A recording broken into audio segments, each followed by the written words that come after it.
சென்னை பல்லவன் இல்லத்தில் போக்குவரத்து தொழிற்சங்க பிரதிநிதிகளுடன் 2 மணி நேரத்திற்கும் மேலாக அமைச்சர் சிவசங்கர் பேச்சுவார்த்தை நடத்தி வருகிறார். கூடுதல் விவரங்களோடு இணைகிறார் செய்தியாளர் தாயுமானவர். வணக்கம் தாயுமானவன், இந்த பேச்சுவார்த்தை இன்னும் எவ்வளவு நேரம் நீடிக்க வாய்ப்புகள் உள்ளது?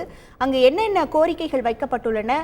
பேச்சுவார்த்தையில் என்னென்ன விஷயங்கள் குறித்து பேசப்பட்டுள்ளன? விவரங்கள் என்ன? பல்வேறு கோரிக்கைகளை வலியுறுத்தி வருகின்ற 9ஆம் தேதி முதல் போக்குவரத்து தொழிற்சங்கங்கள் காலவரையற்ற வேலை நிறுத்தத்தை அறிவித்திருக்கக்கூடிய நிலையில் தற்போது பல்லவன் இல்லத்தில் போக்குவரத்து அமைச்சர் சிவசங்கர் தலைமையில் தொழிற்சங்க பிரதிநிதிகளுடனான பேச்சுவார்த்தை கடந்த 2 மணி நேரத்திற்கு மேலாக நடைபெற்று வருகிறது. குறிப்பாக 15வது ஊதிய உயர்வு தொடர்பாக குழு அமைப்பு, காலி பணியிடம் நிரப்புதல், கருணை அடிப்படையில் வேலை வழங்குதல், ஓய்வு பெற்றவர்களுக்கான 96 மாத அகவிலை பதிவு உள்ளிட்ட 6 அம்ச கோரிக்கைகளை வலியுறுத்தி தோமுசா தவிர்த்து மற்ற பிற தொழிற்சங்கங்கள் நடத்திய முத்தரப்பு பேச்சுவார்த்தை என்பது 2 கட்டங்களாக நடத்தப்பட்ட நிலையில் எந்தவித உடன்பாடும் எட்டப்படாத நிலையில வேலைநிறுத்த போராட்ட அறிவிப்பு என்பது வெளியிடப்பட்டிருந்தது. அந்த வகையில வருகின்ற 9ஆம் தேதி முதல் அந்த வேலைநிறுத்த போராட்ட அறிவிப்பு என்பது வெளியிடப்பட்டிருக்கக்கூடிய நிலையில் பொங்கல் பண்டிகை நெருங்கி வரக்கூடிய நிலையில் பயணிகளுக்கு பாதிப்பு ஏற்படாமல் இருக்க போக்குவரத்து தொழிலாளர்கள் தொழிற்சங்கத்தினர் அந்த வேலை நிறுத்தத்தை கைவிட வேண்டும் என தொடர்ந்து போக்குவரத்து துறையின் சார்பில் வலியுறுத்தப்பட்டு வருகிறது. இந்த நிலையில்தான் தற்போது போக்குவரத்து துறை அமைச்சர் சிவசங்கர் உடனான ஆலோசனை கூட்டம் என்பது நடைபெற்று வருகிறது. இதில் தொடர்ந்து பல்வேறு கோரிக்கைகளை போக்குவரத்து தொழிற்சங்கங்கள் முன்வைத்திருப்பதாக தகவல்கள் என்பது வெளியாகி இருக்கிறது. குறிப்பாக போக்குவரத்து தொழிற்சங்கத்தினர் வருகின்ற 9ஆம் தேதி முதல் வேலை நிறுத்தத்தை அறிவித்திருக்கக்கூடிய நிலையில் சென்னை பல்லவன் இல்லத்தில் கடந்த 2 மணி நேரத்திற்கும் மேலாக தொழிற்சங்க பிரதிநிதிகளுடன் அமைச்சர் சிவசங்கர் பேச்சுவார்த்தை நடத்தி வருகிறார். குறிப்பாக இந்த பேச்சுவார்த்தையில கடந்த அதிமுக ஆட்சி காலகட்டத்தில் வழங்கப்பட்டதை காட்டிலும் 5% ஊதிய உயர்வு, தனித்தனி ஊதிய விகிதம், 2.7 காரணி ஆகியவற்றை போக்குவரத்து ஊழியர்களுக்கு திமுக அரசு பொறுப்பேற்றதும் வழங்கப்பட்டதாகவும், பொங்கல் பண்டிகை என்பது நெருங்கி வரக்கூடிய நிலையில் பண்டிகை காலத்தில் இது போன்ற வேலைநிறுத்தத்தில் அறிவிப்பது பயணிகளுக்கு கடுமையான பாதிப்பை ஏற்படுத்தும் எனவும், எனவே போக்குவரத்து தொழிற்சங்கத்தினர் போராட்ட அறிவிப்பை கைவிடுங்கள், உங்களுடைய அனைத்து கோரிக்கைகளும் பரிசீலனை செய்து நடவடிக்கை எடுக்கப்படும் என போக்குவரத்து அமைச்சர் சிவசங்கர் தெரிவித்திருந்தார். ஆனால் ஓய்வு பெற்றவர்களுக்கு 96 மாதங்களாக அகவிலைப்படி என்பது உயர்த்தி வழங்கப்படாமல் இருந்து வருகிறது. இதன் காரணமாக சம்பந்தப்பட்ட குடும்பங்கள் மிகுந்த பாதிப்படைந்து வருகிறது.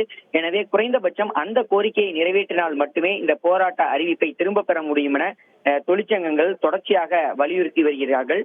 குறிப்பாக 96 மாத அகவிலைப்படியை உயர்த்தி வழங்கினால் கடுமையாக நிதி நெருக்கடி ஏற்படக்கூடிய ஒரு சூழல் இருக்கக்கூடிய நிலையில் பிரதான கோரிக்கையாக அந்த ஓய்வு பெற்றவர்களுக்கான அந்த அகவிலைப்படி உயர்வை அறிவித்தே ஆக வேண்டும் என தொழிற்சங்கத்தினர் தொடர்ந்து முன்வைத்து வருவதன் காரணமாக இன்னும் இங்கே உடன்பாடு எட்டப்படாத ஒரு சூழலே தொடர்கிறது. சுமார் 2 மணி நேரத்திற்கு மேலாக இங்கே பேச்சுவார்த்தை என்பது தொடர்ந்து நீடித்து வருகிறது. நிதித்துறையிடம் கலந்தாலோசித்த பிறகு ஓய்வு பெற்றவர்களுக்கான அகவிலைப்படி உயர்வு குறித்தான அறிவிக்க நடவடிக்கை எடுக்கப்படும் என அமைச்சர் சிவசங்கர் தெரிவித்த நிலையில் தற்போது அமைச்சர் சிவசங்கர் நிதித்துறை அதிகாரிகளுடன் தொடர்ந்து தொலைபேசியில் ஆலோசனை சிறிது நேரம் மேற்கொண்டார். இதன் பிறகாக மீண்டும் கருத்தரங்கு கூடத்திற்கு சென்றிருக்கக்கூடிய அவர் மீண்டும் தொழிற்சங்க பிரதிநிதிகளை அழைத்து நேரில் பேசி வருகிறார். அதே சமயம் தோமுசா பிரதிநிதிகள் மட்டும் இந்த 9ஆம் தேதி அந்த வேலை நிறுத்த போராட்டத்தில் ஈடுபட போவதில்லை என அறிவித்திருக்கக்கூடிய நிலையில் தோமுசா பிரதிநிதிகளை தனியே அழைத்து அமைச்சர் சிவசங்கர் கலந்தாலோசித்தார். அதன் பிறகாக தற்போது போராட்டத்தை அறிவித்திருக்கக்கூடிய அனைத்து தொழிற்சங்க பிரதிநிதிகளையும் நேரில் மீண்டும் சந்தித்து தற்போது நிதித்துறை உயரதிகாரிகளுடன் பேசிய கலந்துரையாடல் குறித்தான விவரங்கள் அனைத்தும் தெரிவித்து தற்போது மீண்டும் அந்த பேச்சுவார்த்தையை துவக்கியிருக்கிறார்.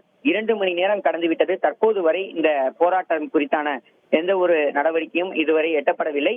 குறிப்பாக போக்குவரத்து துறை ஊழியர்கள் பல்வேறு கோரிக்கைகள் 6 அம்ச கோரிக்கைகளை முன்வைத்தாலும் கூட பிரதான கோரிக்கையாக ஓய்வு பெற்றவர்களுக்கான அகவிலைப்படி உயர்வை முன்னிறுத்தி இருக்கிறார்கள்.